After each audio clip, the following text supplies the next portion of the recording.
Okay. So chapter 4, text 2, for those of you coming in late, we are talking about the disciplic succession. So Krishna talks about how this knowledge can be accessed, and this knowledge can be accessed through the disciplic succession, where Krishna has personally spoken this, and it comes through generations of teachers who speak to the students become teachers who speak to their students, and like that, generation through generation, it comes down. Without, can you guys hear me? Is there an issue with internet connection? There was an issue and it is solved now. Okay. So it comes down, so it's just like a mailman, a postman takes a letter from one place to another without changing anything. Similarly, the responsibility of the disciplic succession, the Guru Shishya Parampara, is to maintain and sustain the authenticity of the Bhagavad Gita or the Vedic knowledge without changing, without interpreting, without speculating about it, but giving it to the next generation as it is. Lord Krishna, as he gave it to Arjun, as Vyasadeva received it, Vyasadeva gave it to Narad Muni, and like that, Madhvacharya, Chaitanya Mahaprabhu, it was coming down, right? So far, so many millions and millions of lives have been changed through the Bhagavad Gita as it is, right? So why does it say as it is? And this is why. Because to declare it that this Bhagavad Gita has not been changed by somebody's interpretation. Rather, this Bhagavad Gita is according to the Guru Shishya Parampara as it's coming down through Brahma Madhava Gauriya Sampradaya. Lord Brahma to Vyasadeva, Narad Muni, Madhvacharya, like that is coming down in Gauriya Sampradaya all the way down to us, correct? So that way we know this is authentic, and anything we get on the street, anything we get in the bookstore, online, there can be millions and millions of versions of the Gita. We don't necessarily put our faith there. We put our faith in the disciplic succession. And if you open the end of the introduction of Bhagavad Gita as it is, I'm just, for those if you don't have the book, showing it to you. There is the name of all the teachers. I hope you can see it. All the teachers coming down through Lord Krishna, all the way to Srila Prabhupada to our Guru, and then ourselves, and then next generation, and this will continue. So the names are given, who, from Krishna to who, to who, to who, all the great spiritual masters in the disciplic succession, their names are given, so that we know this is authentic. And that is what Krishna is saying, evam parampara praptam, that through the parampara process, you should receive this knowledge, not through any other means. Very nice to see you, Jai Govinda Prabhu. Thank you for joining after a few weeks. Hare Krishna. Hare Krishna. So, I mean, okay if I say anything? Or please go ahead. Inspire me to say something. With the parampara, because Srila Prabhupada talks about the mango being passed down. So when you pick mangoes from the tree, and they're really high up mangoes, and they have people at different points in the tree, and they pass the mango down from person to person, because if you just drop it from the top, it gets smashed at the bottom. So he's drawing the point that that if you don't pass it down very carefully, that the bhakti is like a ripe fruit, and it has to be very delicately handled, otherwise it will get smashed up. So in other words, it will get misrepresented and destroyed. So that's the parampara. So I just thought like that. Thank you so much. So very rightly said that we should be careful how we pass it on, and as it's come from the disciplic succession. So thanks to Srila Prabhupada's purports, we are able to understand this Bhagavad Gita. Otherwise, if many of you, I'm sure, have tried to read the Gita as it is, and it's always a pain, like, oh my God, how do I understand the Sanskrit? How I understand this and that? And but when we get the teacher, when we get the guidance of the Guru Shishya Parampara, it becomes much more easy to understand, as you've seen my mentor speaking a few times and whatnot. So it becomes a lot more easily digestible. All right. Now, the thing to understand here is, if 5,000 years ago, the Gita could be misinterpreted, the yoga nashta, the connection was broken, then today in Kali Yuga, absolutely possible that the connection is broken. So what do we do, right? And that's why this is important to preserve this. So that's why There are millions and millions of connections that are broken, but we can at least rely on one connection that Srila Prabhupada has given us, right? That is in the proper sampradaya, coming from acharyas that we can trace down in history. We can find their names, houses, where they were from, all the details of these acharyas, right? Who've given us this knowledge. So we can know for a fact this is coming directly from Krishna to Vyasadeva to Narad Muni, and like that, it's coming down through that disciplic succession. So the historical proof is there. It's not some Sanskrit scholar giving their own version of the Gita. It is Krishna's version of the Gita, which is the version that matters, right? If I'm going to write a letter to you, it's my version that matters. It's not how the postman thinks that it should sound like. Oh, Avelo Roy changed. He said it like this. Maybe you should have said that. No, it should matter what the letter I'm writing to you. So this is Krishna's personal letter to you. Bhagavad Gita, the song of God, right? Gita as in song, Bhagavad, God. So this is Krishna's song for you. He's singing to you. He's inviting you back to him. And it's important that you accept, you understand it from Krishna's vantage point, rather than some speculation that might be interesting, that might be very exciting, but not accurate. Text 3. Anybody wants to read? Jai Govinda Prabhu, would you like to read text 3? Okay, sure. Sa ivayam mayatedya yoga prokta puratana bhakto sime sakhacheti rahasyam hetad uttamam. Translation: that very ancient science of the relationship with the Supreme is today told by me to you, because you are my devotee as well as my friend, and can therefore understand the transcendental mystery of this science. Thank you, Prabhuji. So it's very important to understand Krishna's mood, right? If you are Krishna's friend, so Arjuna is Krishna's friend. So this whole book is a book of mystery. Many people open this book and close it, right? If you open from the beginning or from the end, you will not, fully understand what it is, and you'll give up on it. Or you can be a Sanskrit scholar and be like, okay, this probably means that, and this probably means this, and come to all kinds of speculations, but miss the real essence of it. So Krishna says, Bhaktosi me sakha cheti. Bhaktosi, as in you're my devotee. And sakha, you're my friend, right? Because you're my devotee and friend, that's why I'm going to reveal this mystery to you, slowly unravel it. So it's important for us to have a heart that is friendly towards Krishna. If any of us have an animosity towards Krishna, many people do, trust me. Many people are like, Krishna was just a human being. Krishna was just a mischievous fellow who was stealing butter and had not such a great character with women and all of that. People say all kinds of things. Enviousness, right? And it's also Maya. It's illusion. It's hard to understand God. It's easy to accept Narsingadev, half lion, half human. It's easy to accept a Vishnu with four-armed form and Shankha Chakra Gada Padma. But Krishna looks like, we look like him. So it's like, he's one of us. He's a human. So people get confused by that. In Bhagavad Gita, Krishna says, those who think manusham tanamashrutam, that those who think have taken a human form, are stupid. They're completely under illusion, right? Because he's saying he's God. In this book, he's saying, I am God. So, Bhoktaram Yagatupasam Sarva Loka Maheshwaram. I am the Lord of all the planets, all the demigods, right? I am the enjoyer of all the tapasyas that we do.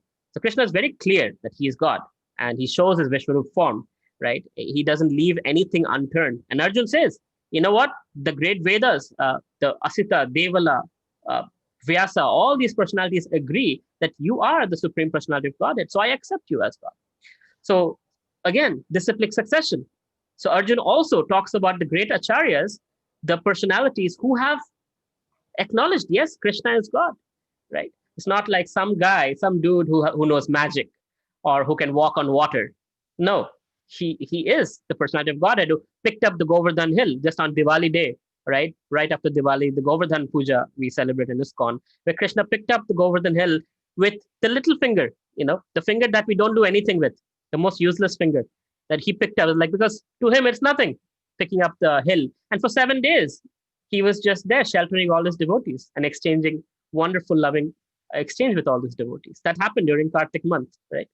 So the point to understand is, that we can understand Krishna only when it comes through disciplic succession, and when we have a favorable heart, a friendly heart, right? Bhakto sime sakhachiti, a devotional heart. Then the same Bhagavad Gita, which is a mystery to outsiders, becomes unraveled. It becomes demystified, right? Revealed scriptures, as I say. It's revealed to us in our heart. Like, aha, I get it, right? It's initially just words. I don't know what that means. And it was like, this is what Krishna means. I get it now. So that Gyan to Vigyan transformation, knowledge to realized knowledge, right? Transformation happens when the heart is ready, the receiver is fertile. That means, right? Your heart is ready means you're receiving the seed of bhakti, and only when it's fertile, it will grow. So the fertility is your friendly, positive disposition towards Krishna. And the person giving you the seed should be potent. So Srila Prabhupada, I'm not doing it. I'm just a microphone or a loudspeaker. Prabhupada is giving you the seed, right? Through his purports, through the translation. So Srila Prabhupada is giving you that seed. So he's a very potent spiritual master. You are a fertile heart. And then the bhakti will nourish and fructify and grow into bhakti lata bij, which is in English, that means bhakti. Help me out, Jai Govinda Prabhu. What's it called? Bhakti lata bij in English would be what? Bhakti lata Bhakti bij creeper. The seed of bhakti, which becomes a creeper. So creeper all the way goes back to Krishna's lotus feet. Yes, yeah. So that's bhakti plant. So it's a potent spiritual master puts the bhakti bij in your heart, and through the fertility of your heart, of eagerness to want to understand Krishna, your friendly disposition, your positive disposition, and it slowly grows into a beautiful creeper that has fruits, flowers, and that ends up at Krishna's lotus feet. And that's how your heart is connected to Krishna's lotus feet. So that's the understanding that Bhakto Sime Sakhachiti Rahasya. Rahasya means mystery, right? Those of you who speak Hindi or any Indian language, the word Rahasya is the same. It's mystery. It's all detective books and movies. We know there's a mystery. Somebody comes and demystifies it. So Bhagavad Gita is a mystery of life. And he says that Bhakto Sime Sakhacheti Rahasyam Etat Uttamam. That this Uttamam means the highest, the greatest mystery of all things gets unraveled to you because you're my devotee and my friend. Okay. Anybody wants to read the text 4? Before that, Jai Govinda Prabhu, do you want to say something? You want to add something to it? I like your point about that Krishna lifted the Govardhan hill for 7 days and holding a hill. I think it was 14 miles high, massive, not like it is now because it's shrunk, but back then it was 14 miles high, and he was holding it with his weakest hand. So the left hand is the pinky. So the pinky is the weakest of the fingers, and the left hand is the weaker of the arms. And he was doing that as a sort of to show Indra that who's really in charge. So it's so interesting, like you said, that how people can consider that Krishna's done all these ordinary activities and they kind of casually ignore that he's done all these divine activities which cannot be explained. They're completely superhuman. They just skip over those points, the demons that he killed and what size they were and how powerful they were. Even Kamsa and people like that, even the demigods were hiding away from Kamsa. They could not conquer Kamsa, though it's not necessarily mentioned in that detail in the Krishna book, but in the Garga Samhita and the Puranas, the detail of Kamsa and the opulence and the power that he had and how he subjugated all the demigods just shows how Krishna's ultimately the most powerful. But all of those things people skip over and just focus on the many girlfriends and acting normally like we do. It's really interesting to see. Thank you so much for that. Okay. Text 4, somebody wants to read? Yes, sir. Okay. Shivam, you can. Arjun uvacha aparam bhavato janma param janma vivasvata katham etad vijayanam etvam adau prok one iti. Alright. So in English, it means Arjun said, the sun god Vivaswan is the senior by birth to you. How am I to understand that in the beginning you instructed this science to him? Okay. So we'll keep reading. Shivam, go ahead, read the next verse, and then I'll explain these verses together. Sure, sir. Text 5. Shri Bhagavan Uvacha Bahuni me vyatitani janmani tava charjuna tani aham veda sarvani na tavam vitha parantapa. The personality of Godhead said, many, many births both you and I have passed. I can remember all of them, but you cannot. O subduer of the enemy. So, very interestingly, again, to make sure we don't mistake Krishna for one of us, right? Arjun says, Krishna, in the first text, for those of you who missed it, Krishna says, I spoke this to sun god 2 million years ago. So Arjun is confused. Arjun is saying, Krishna, how can you have spoken to sun god? He is much older than you. You just took birth few years ago, right? So in Bhulila, Krishna was just at the battlefield of Kurukshetra. He was 125 years old, apparently. So he was, apparent for Dwapar Yuga, he was a young man, right? Because people should live much longer back in the days. So Arjun is like, how much to understand that you spoke to the sun god, even though you're only, so young, and sun god is so much older than you. So Krishna, then Bhagavan Uvacha, Krishna says that many, many births, both you and I have passed. I can remember all of them, but you cannot, O subduer of enemy. And then Krishna reveals why. Why can't, right? So in the purport, Srila Prabhupada quotes Brahma Samhita. He says, Advaitam Achutam Anadya Mananta Rupam Adyam Purana Purusham Navayovanam Cha Vedeshu Durlabham Adurlabham Atma Bhakto Govindamadi Purusham Tamaham Bhajam. I love Brahma Samhita. If you ask me who's my favorite poet, it's Lord Brahma. It's just so beautiful. I wish all of you, someday, if you have time, do read the Brahma Samhita. It's mind-blowing how Lord Brahma glorifies Krishna. So what does that mean? I worship the Supreme Personality of Godhead, Govinda, Krishna, who is the original person, absolute, infallible, without beginning. Although expanded into unlimited forms, he is still the same original, the oldest, and the person always appearing as fresh youth, Nava Yovanamcha. He's always looking like a 16-year-old, right? 16 is just you crossed into from adolescence to adulthood, right? That's what Krishna looks. Even 125 years old, he's looking like a 16-year-old on the battlefield of Kurukshetra, right? He never gets old. And he's infallible. It's absolute, without beginning. He's never born. He never dies. Krishna never takes birth. We say Janmashtami as Abhirbhav, appearance of Krishna on this planet. He was not born to Devaki and Vasudev just the way we were born through insemination, through a man-woman union. That's not how Krishna was born.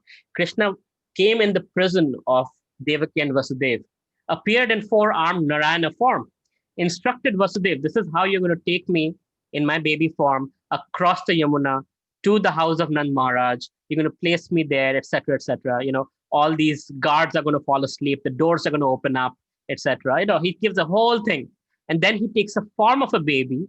And then, he makes sure that these two forget. Devaki and Vasudev, they forget all that they heard. But Vasudev remembers till the time he takes Krishna across the Yamuna, places him in Nand Maharaj's house, comes back. And then as soon as he comes back, Maya Devi takes over, they forget. But the point is, Krishna did not just come out of Devaki. Krishna appeared in the prison cell of Kamsa, instructed them what to do in a Narayan form, and then took the baby form of Krishna. And then, the pastimes go on from there. So the point is, it's different how Krishna appears on this planet versus how we do.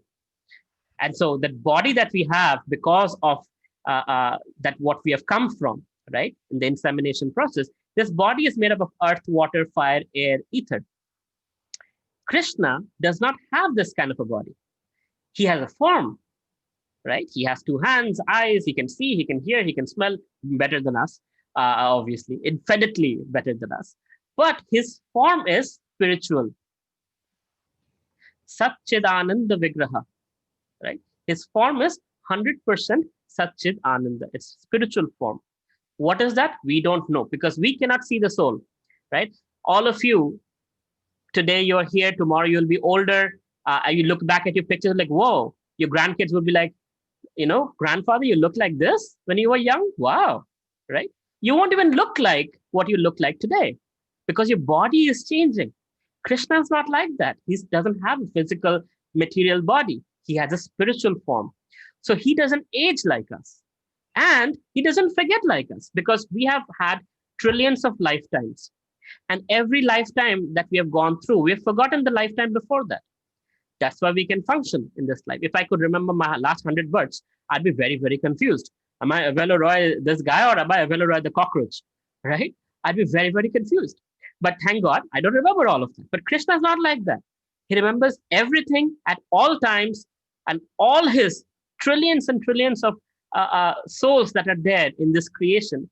He is in everyone's heart, listening to everybody's desires and enacting pastimes for them as super soul, Paramatma. So he's super, he's Krishna. We are not like that. So there is a huge, huge difference. He is infinite, we are infinitesimal. Right? I can go on all night about the difference between Krishna and us. But the point to understand here is that Arjun is asking from our vantage point, how come you spoke to sun god? So Srila Prabhupada is explaining furthermore, Krishna is humble. He won't say, right? He won't say much. He's saying just enough. But Lord Brahma, being a devotee of Krishna, he gives details. Who is Krishna? So Srila Prabhupada is referring to Brahma's context to bring in that to us to understand who is Krishna, right? Another verse Srila Prabhupada gives from Brahma Samhita. Ramadi Murti Shukala Niyamena Tishtan Nana Avataramakaro Bhubaneshu Kintu Krishna Swayam Samabhat Samabhavat Paramam Pumanya Govindamadi Purusham Tamaham Bhajami. Generally, my Sanskrit is horrible, but this is Brahma Samhita, so don't be impressed by this. I worship the Supreme Personality of Godhead, Govinda, who is always situated in various incarnations such as Rama, Narsimha, and many sub-incarnations as well. But who is original personality of Godhead, known as Krishna, and who incarnates personally also. So now Lord Brahma spoke the Brahma Samhita much, much, much before, this Dwapar Yuga Krishna pastime is happening. So he's already talking about Krishna before Krishna has come. So, and he says Krishna incarnates as Lord Rama, Narsimha, Vamana, Kurma, all these different avatars. But he himself is not avatar. He is the original personality of Godhead. In Srimad Bhagavatam, it is described very beautifully that Ekyamsa Kalopamsa Krishnastu Bhagavan Swayam. So after describing all the avatars, in Srimad Bhagavatam is described, Krishna is not an avatar. Now, there's a misconception. All of us are Hindus except for Jai Govinda Prabhu. He's been fortunate to be introduced to Vaishnavism in a different way. But we are introduced to Vaishnavism from our Hindu background. And the Hindu background, we are always having the misinformation. We think it's Brahma, Vishnu, Maheshwar, right? And then Vishnu, from him, incarnates all the avatars, and Krishna is one of those avatars, of the 10 avatars. It's not the case. Lord Brahma is saying this, and in Srimad Bhagavatam is also spoken, and many other scriptures speak the same thing, that Krishna is not an avatar. Krishna is the original person from whom avatars have come. He's expanded to many, many, many, many avatars, right? And sub-avatars as described here. But Krishna is the original personality, and he comes, right? He comes every so often. And the sheet I gave you, where the time dimensions are given of lifespan, Krishna comes every, if I can remember correctly, 72. Jai Govinda Prabhu, help me out here. Do you remember? Is it every 72 Manvantar periods? So once in a day of Lord Brahma. Once in a day of Lord Brahma. Okay. Yeah. What that means is I wonder if I have the graphic here. I don't have it on a computer. It's on my phone. Anyway, you can refer to the graphic in the WhatsApp group that I shared with all of you. And those of you not in the WhatsApp group, please join the WhatsApp group because I'm sharing a lot of things there. Anyway, so Satya, Treta, Dwapar, Kali. The entire period is 3.6 million years. In one day of Brahma, 1,000 such yuga cycles are there. In one night of Brahma, 1,000 such yuga cycles are there. Krishna comes once in a day of Brahma. We are very fortunate to be only 5,500 years away from when Krishna came. We still have Dwarka. You can still go. I was very fortunate. My spiritual master took me to Dwarka, all of us, his disciples, and we got to see the ruins of where the palaces of Krishna were. There's an island. There's all the things are there still, right? Underwater. If you go to Discovery Channel, go on YouTube, you can find, right? They dove underground and they found that there is a 5,000-year-old civilization under the ocean, right? As Krishna told Vishwakarma, build the city for me. When I am gone, make sure the city is underwater, right? And the city went underwater as soon as Krishna left the planet. So, I'm obviously digressing as much as I can, I guess. Sorry. Today I'm a little excited because it's so nice to talk about Krishna personally, right? We are hearing all the philosophy, but it's always very juicy to talk about who is Krishna. And especially when you hear from Brahma, Lord Brahma, it's just amazing. So forgive me if I'm a little deviated here and there. So Lord Brahma says, I worship the Supreme Personality of Godhead, Govinda, who is always situated in various incarnations as Rama, Narsimha, and many other incarnations. So Lord Brahma is saying Krishna is God. He's the original personality of Godhead. He's the source of Rama, Narsimha, Varaha, Kurma, and all these other incarnations. So why does Krishna remember? How come Krishna could have spoken to Sun God? This is why, because he's God and he keeps coming back for us. Because even though we have come here, that Krishna, I don't want you. Thank you very much. I want to enjoy on my own without you. There you have your girlfriends. You're the center of attention. Here I am the center of attention and I have my set of girlfriends or boyfriends or husband or whatever, right? I am the householder. I am the center of my family. Still Krishna comes. He sends scriptures. He sends devotees. He sends all the things like, hey, hello, are you done enjoying? Are you done suffering? Do you still want to enjoy more? Come back, come home, just like a loving father, right? If I may share a story, there's a beautiful story. It's an analogy, not a real story. There was a father, a very rich father, who really nicely took care of his son. Son grew up with all the opulences, cars, luxury cars, horses, everything was there. And when he grew up, he's a teenager. He's like, Dad, I don't want to be around you. I want to enjoy life independently. Dad's like, fine, enjoy independently, but take my credit card. No, I don't want your credit card. I just want to be on my own, enjoy my life. Don't want you. Are you sure? I'm very sure. I don't want you. I'm leaving. Okay, fine. So this boy starts walking, looking around. Look, life is so good. Everybody is so nice. There are trees, there are birds. It's so wonderful. Then he gets hungry during the afternoon time. And he's like, I'm hungry, but I don't have any money. I'm sure people will feed me. So he goes to a little restaurant and he says, hello, sir. I'm very hungry. Would you feed me? He said, absolutely. There's a VIP section, in fact, that's booked for you. Please go and have your lunch. Whatever you want to order, go for it. He said, but I don't have any money. He's like, that's perfectly fine. Please go ahead. Eat whatever you want. He's like, look, I don't need my father. I'm enjoying so much. I'm eating all the food. It's so great. Even though I'm in the VIP section, that's fantastic. Eats the food and he's very happy. He said, thank you so much, sir. And he keeps walking. And it becomes evening time. He gets a little tired walking all day long. And then he thinks, I want a place to sleep. And he goes to a local hotel and he says, hello, sir. Can I stay at your hotel for the night? I'm very tired. I want to stretch and sleep. And the hotelier says, well, it costs a lot of money, but you know what? You're welcome. Your room is already booked. Go ahead, stay the night. And the son's like, wow, these people are so generous. And I thought I needed my father. Look, everybody's so nice, right? And he goes to sleep, wakes up in the morning, and he's thinking, how come, they don't do it for other people?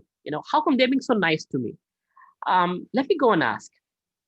So he says, went to the hotelier and said, sir, you let me stay the night at your hotel. And you said the room is already booked. It's like, yes. He's like, do you do that to everyone? I mean, how do you sustain your business if you're giving out for free? He's like, oh, your father called and he kept a credit card on file. He said, whatever my son wants, give him the best room possible.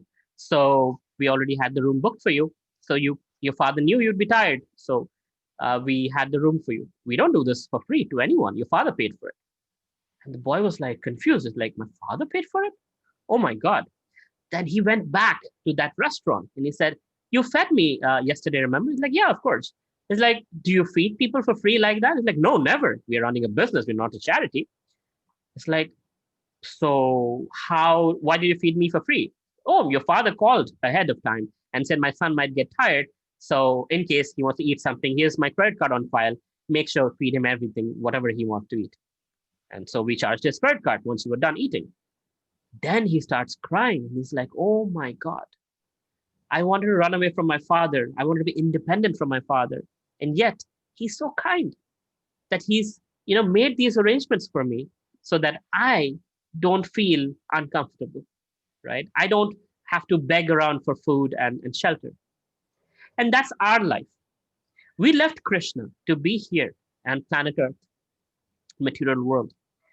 And Krishna made sure there is sun, there is moon, we, especially parents, right? To make sure, we are cute. So even though we are annoying, still the cuteness makes our parents take care of us, right? And until the time we become independent and then we start earning and all of that. So Krishna has given us everything. He's given us parents, he's given us sun, moon, fruits, vegetables. Imagine a fruit. It's packaged food for us, literally. Even the skin, everything is biodegradable packaging. Everything is perfectly taken care of. Ocean water getting distilled as cloud coming to, the wind, Vayudev is pushing it to the land, coming down as rain. Rains become grains, right? We learned in chapter 3, rains become grains and grains nourish us and it goes back into earth. So like that, Krishna's built a beautiful system, self-sustaining system for us so we can enjoy without him. How renounced is Krishna, right? So one of the opulences of Krishna, it's said there's 6 opulences. Anybody remembers Krishna's 6 opulences? Krishanu or any of the great souls who have been coming for a long time? Yeah. Sir, one is the most powerful. Hello, am I Go ahead. audible? Yes. Yeah. One is the most powerful, most kind, most knowledgeable. I'm not sure about most kind. Oh, sorry.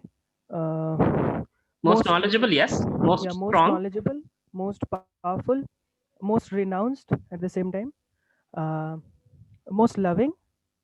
Is it the one? No. Mm-mm. Okay. I can remember only 3 right Okay. now. Anybody else remembers?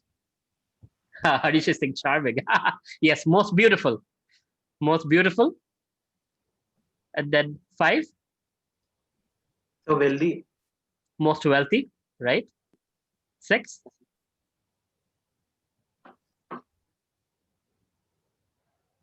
Akshat says attractive.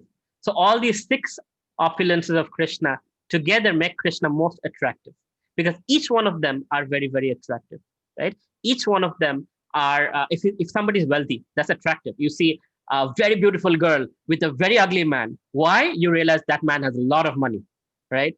So I don't mean to be gender bad. I'm just cracking a joke. Please don't mind the Matajis in the group. I'm just joking. But the point is, this is quite common actually, right? If somebody doesn't have good looks but has money or intelligence or strength, like Arnold Schwarzenegger, he's a very attractive man to many people. Somebody's very famous, so fame is the 6th one, right? Krishna is very, very famous. Even those who don't know Krishna know that there is something behind what all of this is going on. They call it intelligent design, they call it evolution, they call it God, they call it universe, they call all kinds of names, but a superpower. There is something happening. Krishna is famous, right? Krishna is all knowledgeable. Krishna is all wealthy. Krishna is all beautiful.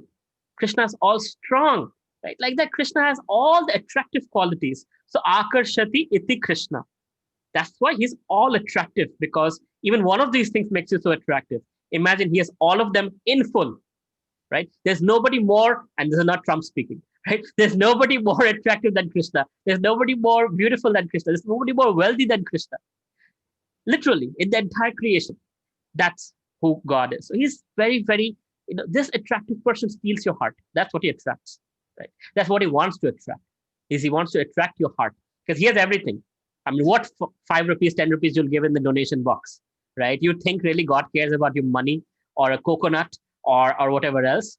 The fact that you're giving it out of gratitude, you're giving it out of love, that's what Krishna looks at. Oh, look at him. He has only so much and he is giving so much to me, right? That love is what Krishna's appreciating.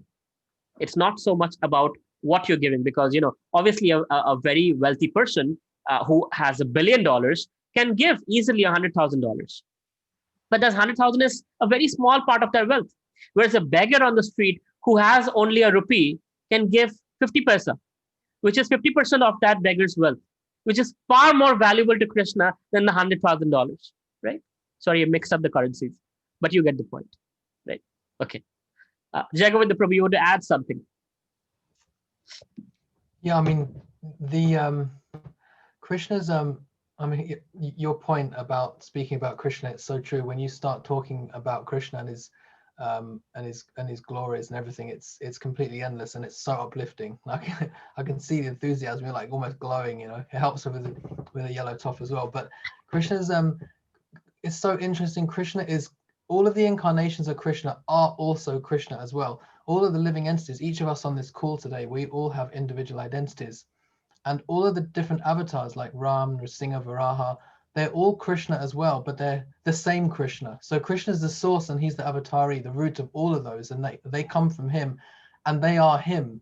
And this is where impersonalists and Mayavadis, they go wrong, because they think that we're all one and we're all Brahman and everyone's the same and we all merge into one blob. But actually Krishna is always separate, always in his own identity, and all of his different aspects of his incarnations are different aspects of his same personality, just as different opulence is presented in different ways, and completely, and as you said, unlimited. That's my feeling on that. Thank you so much. Always nice to you always give the perspective that I don't talk about, so it's beautifully we complement each other. So I'm grateful Krishna sent you. So for those of you who had any issues understanding, you can always ask questions, because we're introducing terms like Mayavadi or impersonalism and things like that. So it's important to understand at this stage, as we are going into Gita in a deeper way, there are various philosophies within Sanatana Dharma, right? And those philosophies are on their way to completion, but they're incomplete on their own. So, for example, impersonalism, like Jagavinda Prabhu mentioned, I'll just expand a little bit on that. So there are people who believe that God doesn't have a form. God is this energy, right? And God is this light. And there was nobody called Krishna, apparently. So that's incomplete. There is truth to it, in the sense that it's partial truth, that God does exist in energy form as Brahma Jyoti, right? But as Srimad Bhagavatam says, Brahmeti, Paramatmeti, Bhagavaneti Sabdate. So there's Brahma Jyoti, which is the impersonal aspect of God. But that's not the end of it. There's Paramatmeti. Paramatma is in the heart, right? So that's another, that is Sat feature in the Brahma Jyoti. There's Sat Chit feature in the Paramatma. Paramatma doesn't interact. He doesn't take sides. He doesn't talk to you. He is just witnessing. He is neutral. And Bhagavan iti Shabdati. So Bhagavan is the Supreme Personality of Godhead. So Bhagavan is one who interacts with you. When you say Hare Krishna, Krishna says, yes, what can I do for you? Right? He reciprocates. He talks to you. He listens to your prayers and makes them come true. That's Bhagavan. So when you can have a two-way conversation, you can have a relationship, you can have exchange of love, you can give a gift, he receives it, you can give him food, he eats it, you can sing for him, he listens to you, right? That all. And he reciprocates back. He gives you happiness. Govinda. He's giving pleasure to your senses. That's Krishna. That's Bhagavan. So, Jai Govinda Prabhu, as he mentioned, impersonalism, people who believe God is just energy, they miss out on all this fun stuff, right? The Ananda part never come to them because Sat Chit Ananda, Ananda happens when there is relationship between two souls, or the highest relationship is with Supreme Soul and Jivatma, Paramatma and Jivatma, Supreme Soul and living entity.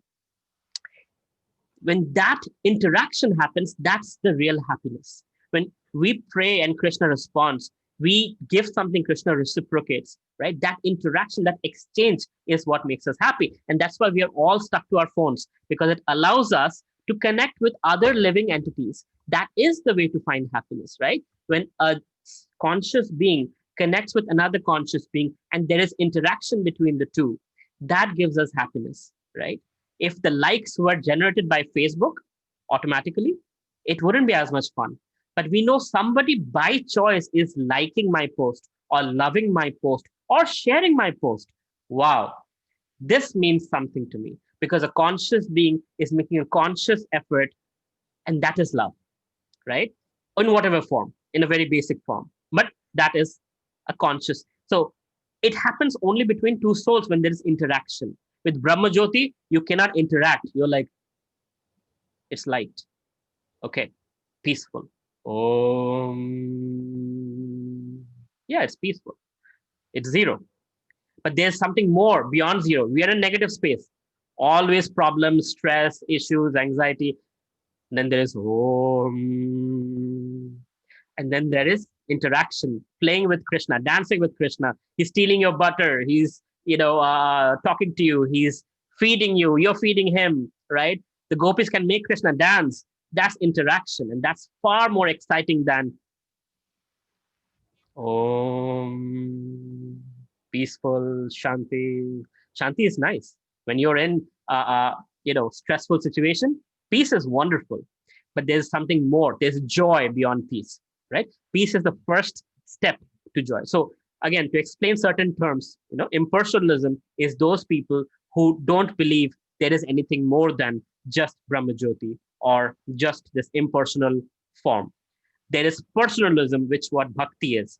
Bhakti is a personal relationship with personal God, Krishna, right? That's why we offer gifts, we offer our love, we sing. Why are we singing Damodar Ashtakam? Because we are reminding Krishna of his childhood pastimes.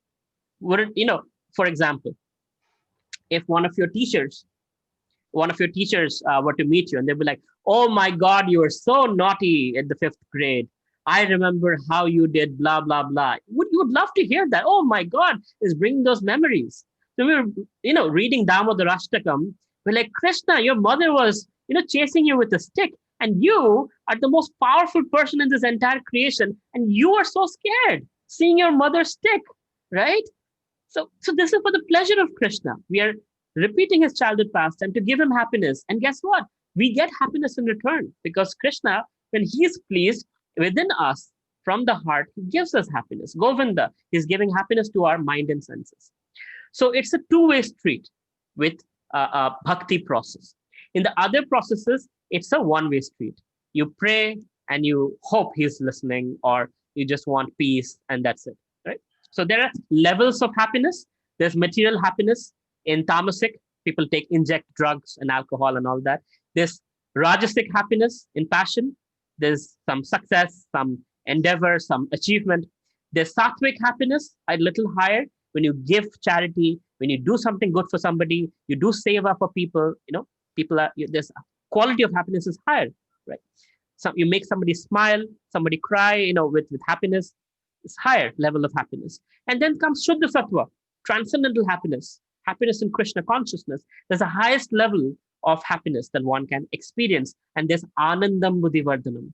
That ocean of happiness is always expanding, ever expanding. There's no end to the spiritual happiness. Because material things are limited, spiritual things are unlimited, infinite, right? So your happiness will always grow, spiritual happiness. There's no end, no cap, no time that says, okay, end, here's a quota, and your data is over. No, unending. Srimati Radharani is also thinking unendingly. She's like, how can I serve Krishna better? How can I please him more? How can I do this better? So everybody is always striving for perfection and more perfection and most perfection and constantly, infinitely, always, right? So it doesn't get boring ever. It's always better than the best. Okay, I've spoken a lot. We have 10 minutes. I want to hear if you guys have any questions.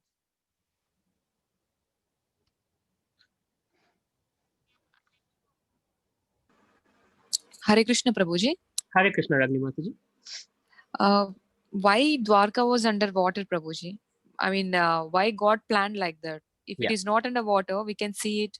What's the secret behind it, Prabhuji? Because whenever I watch history or discovery channels, I feel so bad. Like, why it is underwater? Why government is not taking care of it? I'm being recorded. Otherwise, I would have told you what is there in the middle of the island. Okay. Anyway, there are Pakistani flags even rolling there, right? It's run by a certain community of people. So it's anyway, not getting in the political or religious debates. But the point is, here is what Krishna's pastimes are not available freely to those who are not bhakto sime sakha cheti, right? That's why Krishna mentioned that. You're my devotee and friend. That's why I'm sharing this knowledge with you. He doesn't want others to know his intimate pastimes. So if Krishna's palace and everything was easily visible, then what would the atheists do? What would the demoniac people do? They would be, like, okay, Krishna existed. So now people can say Krishna didn't exist. He was a hoax, or he was just an idea. He was just a story. It was a mythology, or whatever else, right? And Maya can take its course. So Krishna leaves room for people who want to be under illusion, who want to be atheist. So Krishna is helping them with their faith. And those who are devotees, for them, he's also leaving some residual stuff behind. So we can see, see, there, Krishna existed. So somebody sees the glass half full, somebody sees the glass half empty. So that's the choice that Krishna is giving us. Those who choose to forget Krishna and be in Maya, they have all the arrangements such that they can be in that situation. And those who choose to open their eyes and see Krishna, for them also the arrangements are given. Jagavinda Prabhu, you want to add something to that? Why it's underwater? I was reading, I mean, I don't know the specific, I know you know a lot more, but we can't get into that. So maybe that's another discussion. But I was reading the other day, I was reading the Srimad Bhagavatam about Dhruva Maharaj, and it was talking about how Krishna appeared and how he revealed himself. And it talked about how Vishnu is born from the lotus flower that came from Lord Brahma's navel. And what Prabhupada said in that purport was, he said that these things are spoken about, and they're very difficult for materialistic people to understand. And materialistic people will basically say that they're fables, they're stories, they're made up, they're myths. And this is what people actually say. But actually, that's also for a reason, because it is to reciprocate with their desire to make them more atheistic, because that's the direction that they're heading. Later on in this chapter, there's a verse, Yayatamam prapadyante tam sataiva bhajamyaham, that Krishna reciprocates with whatever desires that you have. So if you want to be non-believer, if you want to be atheistic, then Krishna will arrange everything in such a way that you interpret even something that's blatantly in your face to be something completely different, so that you can be more atheistic. That's Krishna's kindness in giving us our independence. So that, I mean, that's the sort of theology side of it. I don't know the practicalities of why it's underwater in that way, the details that way, but that's the essence of what Krishna's intent is. He's just reciprocating with everyone's desire. Absolutely. And this is true for the Bhagavad Gita also. Like I said, those who are not serious will read the first few verses or the first few chapters or the last few chapters. But the real Bhagavad Gita is in the middle, right? It's 666. The first 6 chapters, right, talks about all these karma, gyan, all of this stuff. And then comes the bhakti part, which is in the middle, right? And then again, Krishna, at the end, he gets into other things, the demonic mentality and whatnot. But the middle part, 7, 8, 9, 10, 11, 12, that part is where the bhakti, the real stuff is hidden. So Krishna always does that. So those who are sincere, for them, who read the entire book, they will not miss that, right? those who are sincerely looking for Krishna, Krishna will make sure he's found to them. But those who want to be away from Krishna, Krishna also makes sure that he doesn't just dangle in front of them. It's like, you want to be atheist, like Prabhu said, Tam Sutaiva Bhajami Aham. The way you come to me, that way I reciprocate. Like even when the demons, right? When Krishna was killing the demons, if you look at the sitcoms on TV, how they showcase is like Krishna's really, angry and is beating them up. Nothing like that. Krishna was very much, for him, it was nothing to kill the demons, first of all. So he was just playing, having fun. Secondly, he was reciprocating. There's a beautiful verse that describes that as Krishna is killing a demon, he's also at the corner of his eyes looking at the gopis, and he's smiling with the gopas, his cowherd boyfriends, right? And his girlfriends, he's looking at them, and he's reciprocating with each devotee with the way they are looking at him. The demon wants to kill Krishna, so Krishna is reciprocating by killing the demon, right? The gopis have loving relationship with Krishna, conjugal loving relationship. So Krishna is looking at them in that kind of a mood. And the friends, Krishna's cowherd, friends who he herds the cows with, they have a joking and, another kind of loving relationship, which is not conjugal, but friendly. And he's reciprocating with them in a friendly way. Look how I'm killing this demon, ha, right? So Krishna reciprocated with each and every person in the way that we reach out to Krishna. And thank you, Gajayavinda Prabhu, for bringing out that verse, right? Very beautifully spoken. Does that help, Ragini Mataji? Long question, Yes, long answer to Prabhuji. your short question. Yes, Prabhuji, great explanation. Thank you to both Prabhujis. Hare Krishna. Hare Krishna. Any other question? Go ahead. I don't remember where, but I have heard this thing in that documentary. I think it says that after Krishna and Pandavas killed Kaurava, their mother Gandhari cursed Krishna that your city will go underwater. And No, that's not true. Gandhari was a devotee and she never cursed Krishna. Okay. Gandhari knew what was going to happen to her sons. She already knew that. So no, that's again, this is a thing that comes through tradition. But this was Krishna's instruction to Vishwakarma and to the ocean god, right? That this is what you should do. Even Chaitanya Mahaprabhu, if you look at the history of Bengal, when Chaitanya Mahaprabhu was in Navadvip, right, Mayapur, the Mayapur that we go today, that Mayapur was under Ganga for around 200 to 300 years. So as soon as Lord Chaitanya's pastimes ended, the Ganga shifted courses and went right where today Mayapur is. And 200 to 300 years later, Ganga again shifted courses, and today we have Mayapur available. So it was all gone. The whole place was inhabited by local Muslims. And after Bhaktivinoda Thakur, after going through history and archaeology and doing a lot of research, he identified the spot of the birthplace of Lord Chaitanya, and he found out that this is the place. Nothing grows but tulsi, right? And the local farmers were like, yeah, you can take this land. We don't care. It's an arid land. Only thing grows here is tulsi. And when they dug underground, they found Anantasesh. That is described in Chaitanya Charitamrita, that Anantasesh was actually under Lord Chaitanya's house and the foundation of his house. So that was archaeologically proven that was where Lord Chaitanya was. But the point is, even for him, Krishna came as Lord Chaitanya, and even there covered up all the pastimes, all the Leela Kshetra, right? And then again, it was unraveled because there are secrets that we cannot take, right? In Kali Yuga, we don't have the brains for it. We don't have the mindset for it. Most people think Krishna is a guy who likes to dance with girls.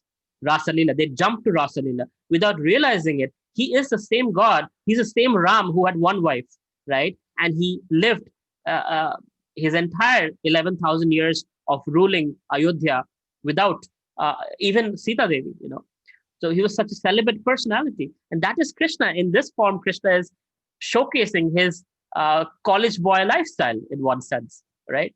But the point is, this is God. You cannot understand God from your myopic view of human beings.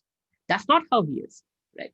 So the point of all of this is to understand he is different from us. Don't try to understand him. His name is Adhokshaja, Adho Akshaja. He's beyond mind and senses. What we can see is beyond our vision, is beyond the abilities of our mind.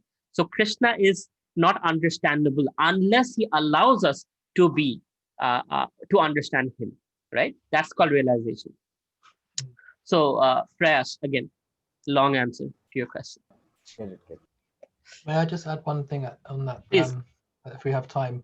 Because a lot of people say a lot of things about even Bhagavad Gita and Shastra. I remember listening some years ago to somebody who was posing themselves as a devotee, and they were speaking all things about Bhagavad Gita, and very, very knowledgeable. And when I talk about Gyanis and Mayavadis, impersonalists, these are people who study the Vedas. They don't accept Krishna, but they can even present themselves to be devotees. They wear tilak and everything.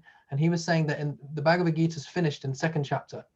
After that, it's finished basically, and making all very, and it sounds ridiculous when I just say it, but he had very good arguments and very good explanations. And what happens is people get really, they get carried away with these explanations and don't try to question it. So the safety we have is Prabhupada's books and people like Avelo Roy Prabhu, so that if these things come up, we can clarify them, because it's very easy to subtly get misled and have some misconceptions about Krishna, and we can get taken away actually.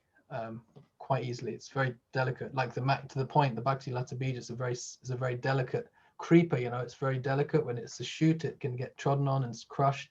So it's very important to protect it. Thank you, Prabhu. So it's 8:30. So those of you who want to leave, you can. And those of you who want to stay, I will answer the last question Ashwin asked. Hare Krishna Prabhuji, philosophy of Buddha is entirely different. Still, he is one among Dashavatar. How is it linked? So first of all, Buddha is a Shaktivesh avatar, not the original personality. It's not an expansion of Krishna. He's a jiva who's empowered to be an avatar, right, by Krishna. And Buddha had a purpose. Buddha's purpose was in Kali Yuga, when all of these brahmanas were getting corrupt and they were using animal sacrifice and they were killing animals and whatnot in the name of religion. Buddha's one and only goal was to establish non-violence. That's what he did. That was his purpose of his avatar situation. And he established non-violence. And he rejected the Vedas because at that time, the Vedas were being misinterpreted, misused, in all kinds of ways. And Buddha was very powerful, and there was Buddhists all over. Then King Ashok came, he spread it across the eastern side of Asia and all that. And so we know the history. But then if you come back, there was, okay, I don't want to get into the lot of history. We don't have so much time. But the point is, Buddha had a purpose and he was fulfilling that purpose. And that's why the advent of Sri Chaitanya Mahaprabhu, Madhvacharya, and, all these great acharyas thereafter, who, Shankaracharya included, who re-established. The first came Shankaracharya after Buddha. Shankaracharya single-handedly drove out Buddhism from India, right? He re-established the Vedas. But at that time, between Buddhism and personalism, there is impersonalism. So it was a kind of a ship that's slowly turning. If you turn it too fast, it might capsize, it might fall, right? So it was gently turning. So from Buddha establishing non-violence, then Shankaracharya establishing the Vedas, then Madhvacharya established Dvaita philosophy, and then Sri Chaitanya Mahaprabhu established Achintya Bheda Bhed Tattva, which includes all of that, right? And the Bhakti philosophy, and that's what we have. No, I don't feel bad if you don't understand all the complicated things I just said in a very short amount of time. As we go through, I will unravel these things as we go. I just wanted to seed your consciousness so you know these terms. As we go through, I will be, Jayagunda Prabhu, and I will try to make them easily soluble for you so you understand. I just wanted to ask if we have Professor Pooja still with us. She left. Okay. All right. Oh, there you are. Was it okay for you? I know it's your first class today. I'm here. Is there something you want to ask or something that you didn't understand? Because I know you missed the other chapters before this.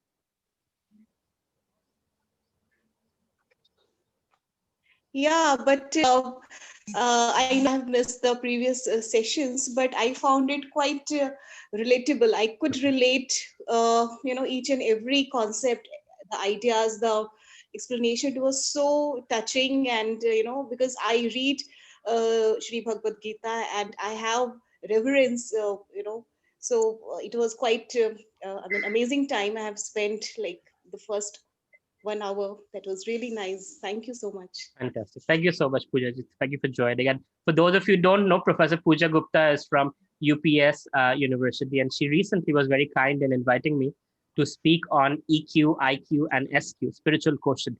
And it was 250 faculty from some of the best institutions in our country.